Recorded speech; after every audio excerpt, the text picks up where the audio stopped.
I wanted to film really early today, much earlier than yesterday, so I wouldn't need the light.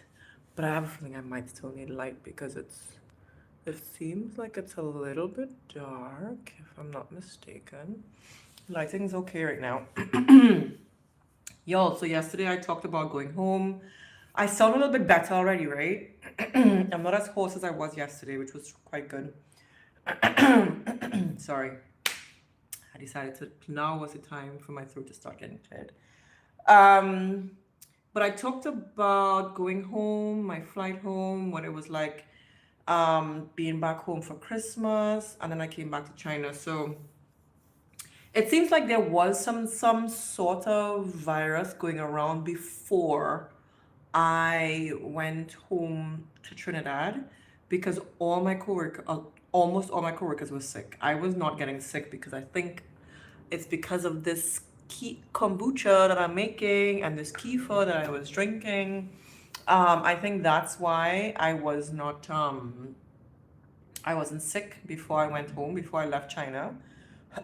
But all my students were getting some sort of virus, and they were getting fever. A lot of kids were leaving school because of a fever. And I didn't get sick at all before I went home to Trinidad. And it's funny, someone commented in my video and said that that yeah, they've been sick too during the new, especially crossing over into the new year. So it was quite interesting that a lot of my friends, they've been messaging me since I left China.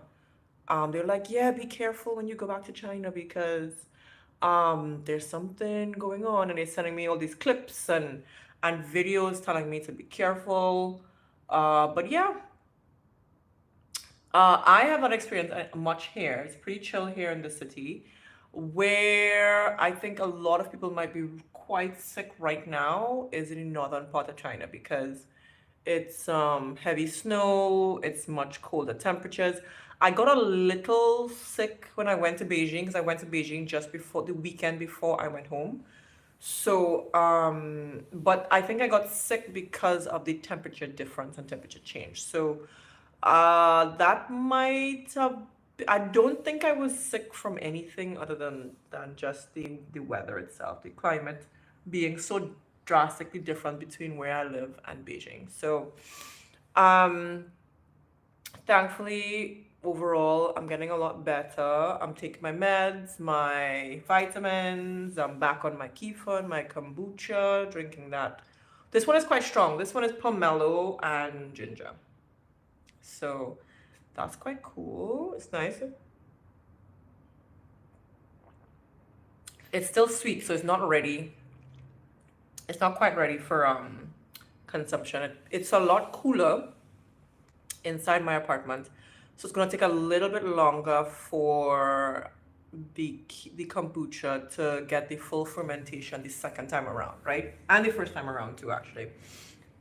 It's gonna be there a little bit longer fermenting. Excuse me. But I wanted to continue my little uh traveling summary, being around China and different cities I've lived in and different situations. So I talked about the guy who I worked with who ended up on 90 Day Fiance. If you watch that live stream, it was actually quite funny. He's actually quite cool. But I talked about that already. So after that job was actually in Shandong province. That is a little bit more northern. I worked with the same company, but different school. So my very, very first contract in China teaching was teaching English in, maybe I could talk about different subjects I've taught. That would be a nice topic. So I taught my very first school, I taught ESL. Did not enjoy that. I also wasn't a trained teacher, so I was like, this ain't it for me. What was easier for me to teach was math. My background is mechanical engineering, so you could teach math, you could teach science, which is what I taught in my next school. my next contract. It was math, computer science actually, and a little bit of English. It was IELTS, I think it was. So that was quite cool. I might have to put on a light. Give me 1 second.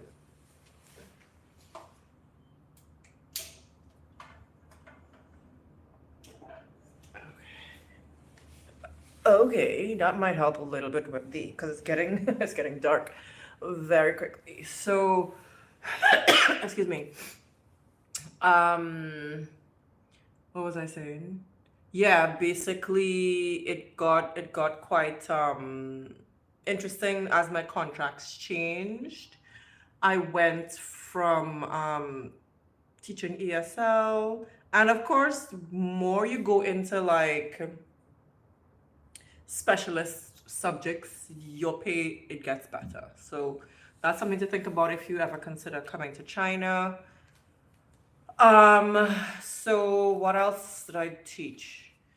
I taught computer science. So okay, so my third contract, same school, different. Sorry, same company, different school. So what happened? The first, um, that city, the second city, sorry, that I worked in, they were opening a new school, and they asked me to move to that new school. I didn't know where it was. The contract was the pay was a little bit more, but it was a brand new school. So everything was starting from scratch. We were literally going to be building the school from the ground up. So that was quite an interesting contract. I think I will talk about that completely separately. That was a nice contract, nice school to be at. I don't know if I'll talk about the situation that went down at the end of that school, but it got a little interesting in the end. But overall, I had a good experience teaching. So there, I taught math, I taught pre-calculus, I taught general science, and then they had me doing this research. I didn't want to do that. I don't like, how did I end up teaching this? Now, they did not have, to me, honestly, I don't think they hired a lot of teachers. They also didn't have a lot of students. So if you don't have a lot of students, so some classes, I had like two students sometimes. The general science class maybe had 8 kids, and it was varying ages and age groups and stuff. The pre-calculus class was the biggest class. The math classes were bigger, that's for sure. It was like a technology area that the school was based. So they had they had like more technical classes. I can't remember some of them right now. Why is my brain like literally dead? But it was a school where they were in a tech part of the city. So a lot of engineering based STEM type projects were done. We were allowed to be very innovative with what we taught and how we taught. It was a nice there I remember I was teaching general science, but I didn't actually do any labs or anything. We weren't in the did they even have a lab? I think yes, they did have a lab. I do remember going into the lab, but we didn't actually use it. I now think about it. But as I said, when we started there, we were the first of everything. We were inaugural staff. The kids were the first year of everything, and I love the kids in that school. So, anyways, I was talking about what I taught. After that school, when I left that school, honestly, I just wanted to teach math alone, nothing else, just maths. And my fourth school, I taught. This was in Zhejiang province, close to Shanghai. I taught. So I. It's funny. I applied to teach A-level maths, and I got the job. However, I had to go home for 4 months to get my paperwork redone because the previous school, that's another story I probably wouldn't go into either. There's a lot of sensitive stories I don't think I will be telling, I think it's too much. Pretty much. Let me see, there's a light above me. Let me try to put that on too. How is this? But then you lose the pretty background in the back there. Okay, sorry, let me take it back off. Sorry.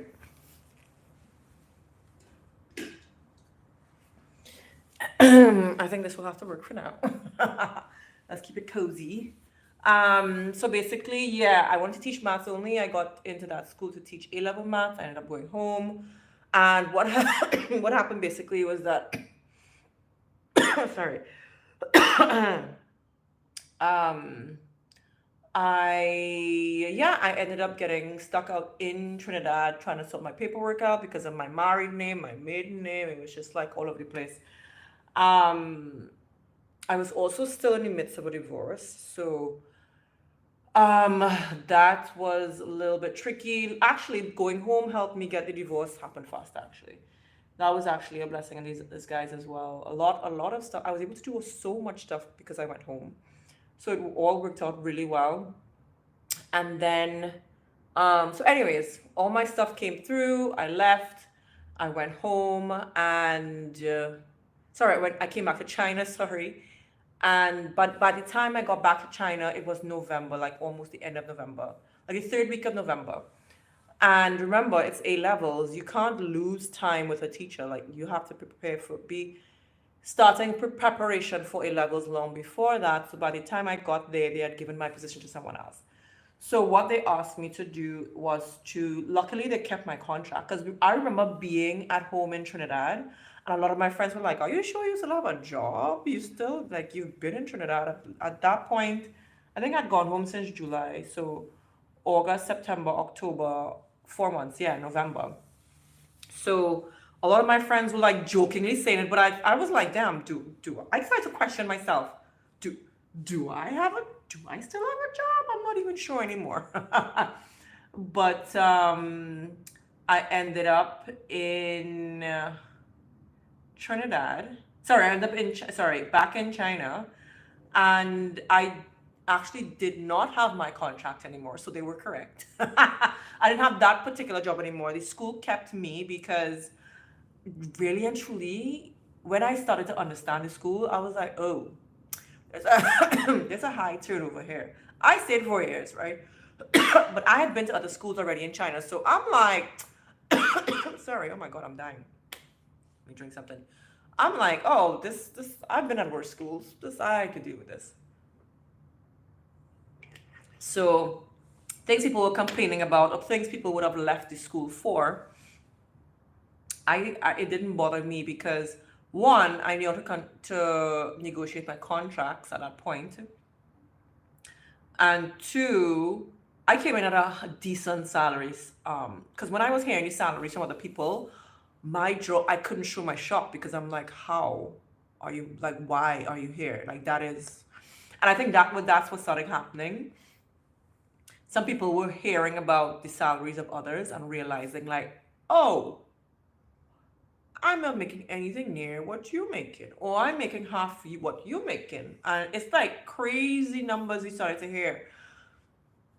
In fact, some people were making what I was making in my first year when I entered China, and I'm like, hell no, I don't reckon for that amount. Are you crazy?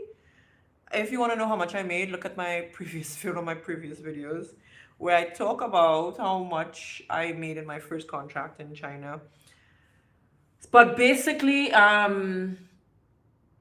yeah, so what happened is instead of going into high school for A levels, I ended up going to another school. Sorry, this campus had so many schools. There was a public school. There was the Cambridge side. There was the Australian curriculum. There was the Canadian curriculum. I think I'm exaggerating with some of these, but I feel like there was there was just so many. There was the international department. There were so many different departments that really and truly that's why they kept me. I could have ended up anywhere. So what happened was they moved me to the Cambridge department. It was a blessing in disguise because our department was one of the best departments. Like we were very close. I used to call it the United Nations. There were people from all over the world in that one.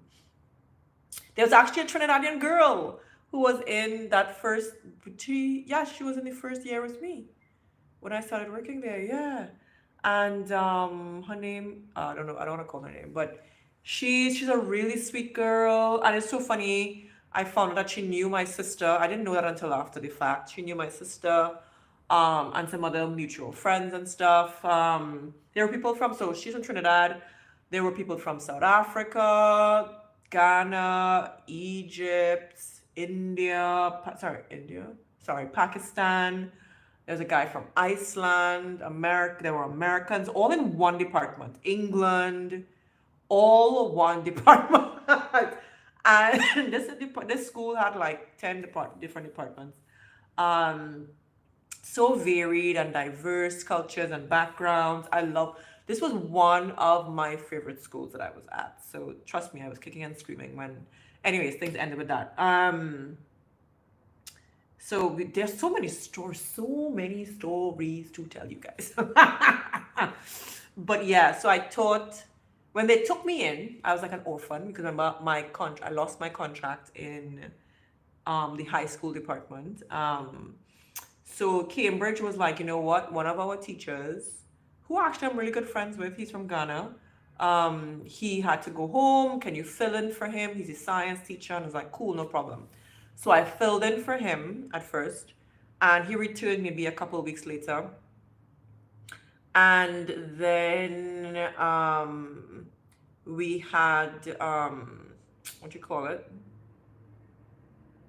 And then I started teaching covering for an English teacher. I think he was kind of like fired. And then I told my boss, who's my really, really good friend now. I actually went to visit her in Chicago. I went and I told her, I was like, yo, I don't mind covering, but I really want to teach math. Remember, I was intentional. I want to only teach math. So she was like, you know what? We don't have a math position right now. However, um, you can teach English and let's see what we can do. So lo and behold, I was there. Remember, I joined there in November, the end of November. We had Christmas break, I think maybe a week off or something, or 10 days off. And then we come back from that and um we had maybe a week and a half, and then we went off to Chinese New Year. So we went off to Chinese New Year, and when we come back from Chinese New Year, I got the math position because they fired they fired a few teachers. They fired the art teacher and they fired the math teacher. They were really messing around. So, anyways, that's how I ended up teaching math only for at least 2 years, and then the pandemic hit, and then they ran out of teachers, and I had to teach math and English. I was not very happy with that, but anyways. But yeah, pretty much that's what I've been teaching, and then in this position at this school, I actually have a hybrid position. Because it's current, I will not talk about it. I don't want to talk about anything that I'm currently doing right now. But yeah, it's a hybrid position, and I love it because I can go to work at 11 in the morning and come back home in the evening. So it's nice. Like I don't mind coming home in the evening. It's not bad. Because I have the mornings to myself to journal and relax and make my smoothies and really start my day with my time and stuff. So thankfully, my boss was very open minded about having a schedule like that. I feel as though they should have jobs that are hybrid like that. I mean, people work from home, but what about people who don't mind going to work? Uh, because there's work from home around the world because of COVID, right? But I don't mind going to work, but don't make me. Why does everybody have to go to work at 7, 8 o'clock in the morning?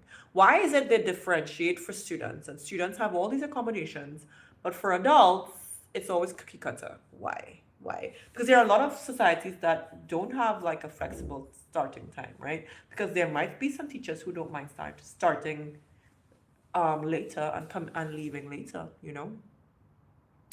But anyways, that was like a little bit of a yeah, history of the different subjects I taught around China. I feel like I'm making like a loop around China.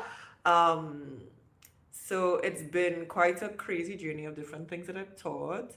You can literally do any job in China. I have met people who are architects and game app developers and engineers, and people come here and teach in university. And people, I met a guy who builds ships here in China. I've met amazing people here. So, I mean, if you ever want to come work in China, it doesn't have to be a teaching job.